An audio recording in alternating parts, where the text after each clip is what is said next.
So back in 2018 when Muse released Simulation Theory, I was a big defender of it. I didn't think it was as bad as people made it out to be, but listening to it more over the years I found out that it's just really mediocre, and I don't know what I was thinking when I liked this song over this song, or something of that or the other. And today, after 4 years, they've released their first album titled Will of the People, which sees them get to a more political route, which they've done before, but this is like a full-on, like, politically charged album. And where do I begin here? I guess I'll start with my favorites, which are the 4 singles, basically. Will of the People, Compliance, Won't Stand Down, Kill or Be Killed.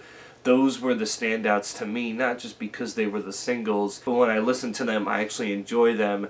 And there's even some instances where older Muse pops through. It's very satisfying, and Kill or Be Killed is probably one of the more heavier songs that Muse has done. I mean, it sounds like something off of Drones Like a Reaper's. When it comes to the 4 singles after that, it becomes very hit or miss, as my OK tracks Liberation, You Make Me Feel Like It's Halloween, and Euphoria. I mean, Liberation and Euphoria are kind of more on the realm of filler to me. They just didn't feel right. I was not really enjoying them a whole lot, aside from a little bit here and there.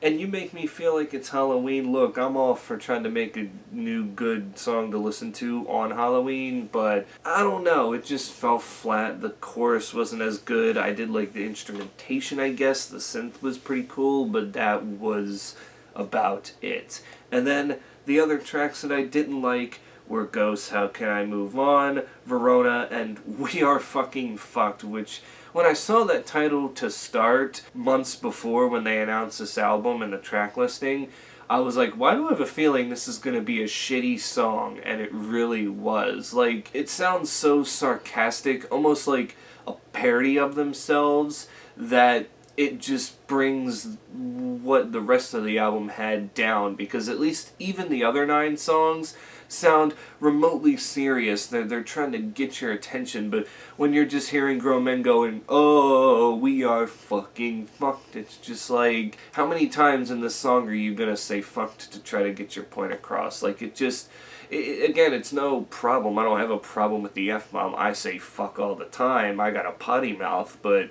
it didn't seem like it belonged for some reason. I mean, you're trying to make this politically charged album, so you want us to take you seriously, but with a song like this, how can I take you seriously in this situation? I don't understand. Maybe that wasn't their intention, but the song just rubbed me the wrong way, and the fact that it finishes the album, it's just like, that's what you wanted to finish this off with? That, like, it couldn't have been something more atmospheric and something when it's done to be like, oh, I gotta go back and listen to this album.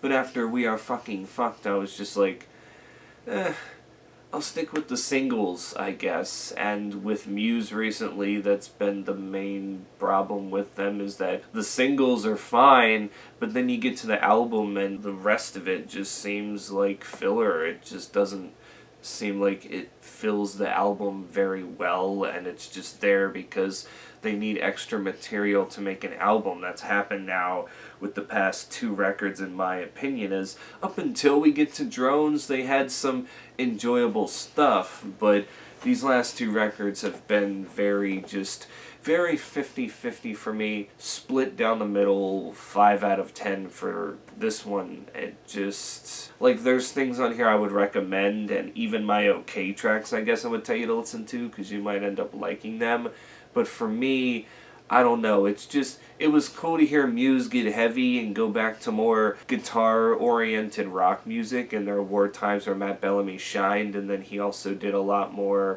screaming vocals in some songs, which is something we don't usually hear from them, but on songs like Won't Stand Down, Kill or Be Killed, it's there.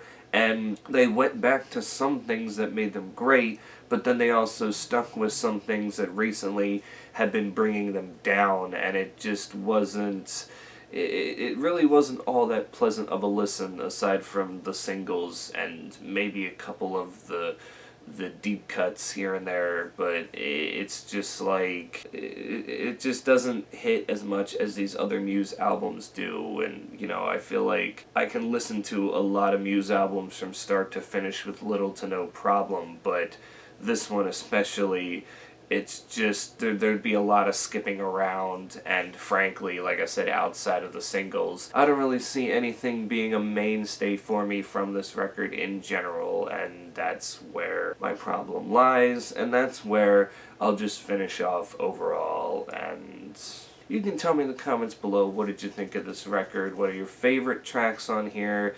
Your least favorite tracks? And what do you think Muse could have done better with this whole thing they were doing? Like, I do like it that it was a little political, they were doing something more like that, and I do like that there were some songs where they were going out of their comfort zone a bit, but for the most part, that Slipknot influence that Matt Bellamy said was here, other than on Kill or Be Killed, I didn't really hear it. It was just like, so that Slipknot influence, is it there? I'm not saying they needed to sound exactly like Slipknot, but I just wasn't hearing anything remotely that made me go, I wonder if they got inspired by Slipknot for this. It was just, it was weird. It was a weird album overall, and again, it's probably one that, aside from the singles, I won't go back too often. But yeah, that's it for me. Stay safe out there, wear your mask, get vaccinated, and until then, I will catch you all in the next one.